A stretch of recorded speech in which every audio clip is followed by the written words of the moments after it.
everybody, my name's Fiona Brooks. I'm the Sales and Marketing Director for McCarthy and Stone. The importance of the McCarthy and Stone developments is really to be able to give the homeowners somewhere where they can live that is convenient for them, so that they don't necessarily have to have a car or carry on using a car. They can walk out of the development into the onto the high street fairly easily and quickly and be able to live their day to day without having to go further afield. The reason why we're here today is to do with the history of the site where the Cosgrove Hall Films studios were, and it's just nice to be part of the history of a community.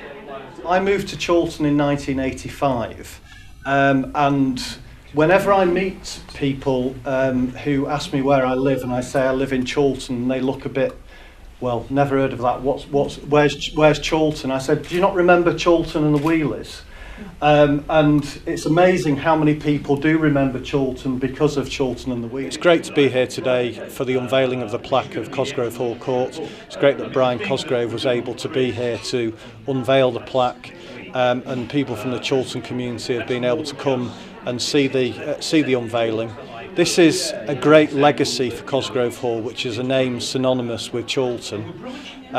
It was a real shame when Cosgrove Hall closed, but I think having a new residential development here from McCarthy and Stone will make a big difference to the local community, specifically in this part of Chorlton, which has become far more residential in recent times than it was when Cosgrove Hall was here as a production studio. My name is Peter Topping, I'm a local artist, and I don't say a lot of stuff because my idea is that I do all the paintings.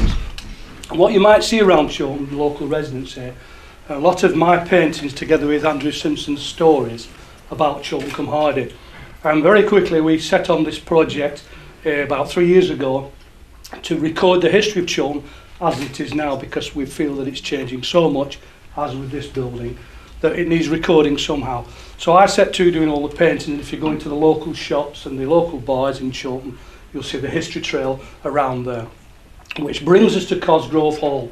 And one of the things that we decided to do very early on when McCarthy and Stone first came to us was to create a history walk, which became a history wall, which ran along the outside of the development. 80 metres, with Peter's paintings and my stories. It took you from Chorlton Green in the 16th century right the way through Chorlton, with the many changes that have happened, to here on the 21st century. Now, that came down obviously when the building was finished. It's going back up again in Chorlton High School very soon, but we have left a permanent reminder of some of that work outside that you can read. Okay, calling Agent Danger Mouse. Come in, Danger Mouse. Danger Mouse here, sir. What is it, Colonel? Some terrible world-shattering disaster for us to solve? It seems no time at all since I was leaving art school. I wanted to make animated film, but I knew I would not be able to because we didn't make them. You know, we spent many years on this site. The building was completely different. Of course it was. It was a bit up and down and rather odd, the shapes of the building. What we've got here now is rather a grand place, and the apartments that have been built are really quite stylish. But what I can still remember, of course, are the times we had here. There were echoes, you know. There were ghosts walking these corridors. I don't want to frighten the people who live here, but they're nice ghosts, you know. They're laughing a lot, all of them, and they seem to be making films and doing silly things, you know.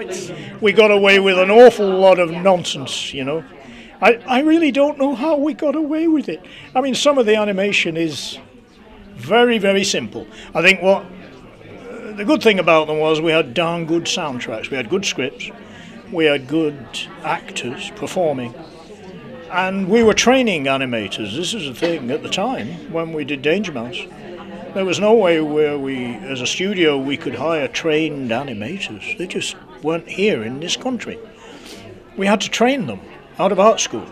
So a lot of the animation is quite simplistic, but it worked, you know. I think we left people with fond memories of the shows that we did. Guys, here we go. 3, 2, 1. Oh, go. Yay! Yay!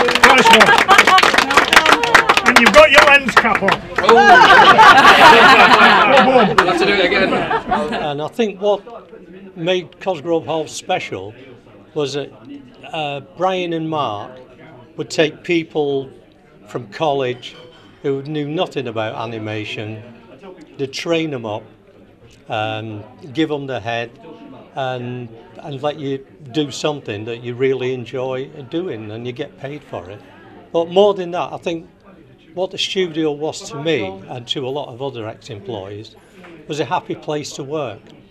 They didn't just create one of the biggest animation studios in England and in Europe, but they created something that a lot of people don't have, is a place of enjoyment where every day, personally, I enjoyed coming to work. I didn't want to go home sometimes and put the pencil down. Guys, it's okay. Ready? Go on the troll mission. Ready? 3, 2, 1. Smile. It answers all the questions that we set ourselves. It's convenient, it's pleasant, and it's warm, which is something you really like when you get on.